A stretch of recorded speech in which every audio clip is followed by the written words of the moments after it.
ஒரே செகண்ட் தான், எல்லாத்தையும் நோட் பண்ணும். இப்படி பார்க்கணும், பாரு. அப்படிதான். என்ன பார்த்த? ஆள் யாரும் வரல. அப்புறம் ஏய் இரு.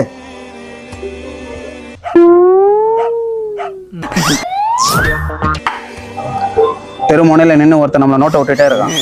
கேட்டு பக்கத்துல நின்று சொரிஞ்சிட்டு இருக்கான் ஒருத்தன். இன்னொருத்தன் சிக்னல் கொடுக்கறதுக்கு ரெடியா இருக்கான். 4 பேர் அங்க சுத்து போடுறதுக்காக ரெடியா இருக்கிறானுங்க. அங்க அம்மாவோட குழந்தைங்க 3 பேர் விளையாட்டு இருக்காங்க. சரியா இருக்கா பாரு.